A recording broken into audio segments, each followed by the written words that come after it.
Zeuden militante batzuk. Ez pentsa gauza handirik zegoela.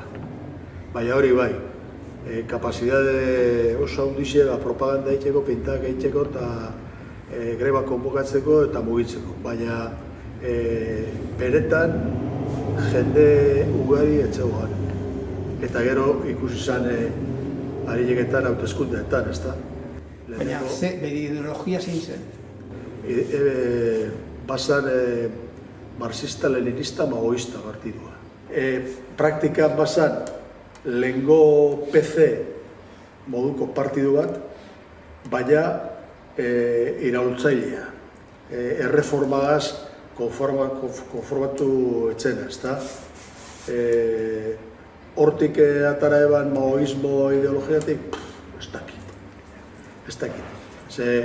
Eztabaidak ugari izan genituen eta serioz eztabaitu ere, baina gero horretaz gogatzen zaren bakoitzean zaten duzu benetan zuzen zegoen hori ero ez dakit, baina printzipioz izan zen PC-ko eskerrean gelditu zen Partidu Komunista bat, izena etxan Partido Komunista ez okertzearen, ez da baina Movimiento Komunista, baina atzeako bat, baita ere Liga Komunista Revolucionaria, MNLKI, baita ere OIC, baita ere Partido del Trabajo, lehen Partido Comunista Internacional, gero Partido del Trabajo, hor gelditu ziren, lau, 6, 5, 10 partidu ez dakizen bat, oso txikia da, no?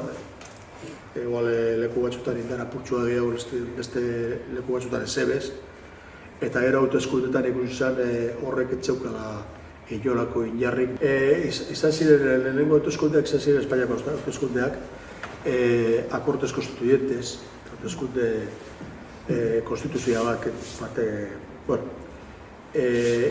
izan ziren ekainean 1997 da 1977 urtien, eta guk, MK, EIA eta EK, Euskal Komunistak, 3 partidu txiki, montatu egin gendun lehenengo Euskadiko Ezkerra. Eta izan ziren, arrakasta txiki bat behintzen, izan gendun hauteskunde bakarrak. Ze horre atara gendun Gipuzkoan diputatu bat, senadore bat, Bagres, Tal eta Mendia diputatua. Eta, boto aldetik, nahiko emaitza, dezentea. Hortik aurrera, alde batetik eiak hartu eban horren representazio legala, eta botak gintuen, Euskadiko Ezkerratik, eta EMK moduan aurkeztu ginen udal hauteskundetara 2 urte beranduago, baina emaitza izan zen oso flojoa. Bizkaia zuen zinegotzen, besterik ez genduen lortu. Baina 1977ko Espainiako hauteskundetan, oker espanago Bizkaian gertatu zana izen zen, bai Euskadiko Ezkerra, eta baita ere SBek bultzatzen zuen kandidaturak oso boto gutxi gaitik geratu zinetela Bizkaian ordezkari barik, ezta? Bai. Rosa Olivares izan zen lehenengoa horre zerrenda horretan, Bizkaiko zerrenda horretan, Aguri Ruiz Bikandi koordinatua igarrera, eta gitxigatik kanpoan gelditu ginen, bai.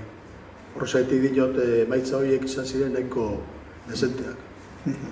Baina hortik aurrera, Euskadiko Ezkerratik botata, azedez. Bai, eta gero, MK hartu zuen beste bide bat, eta LKirekin bat egin zuen. Bai. Eta hauteskundeetan HB bultzatu den. Baina garai hartan, 84. urtien, nik partidua utzi da.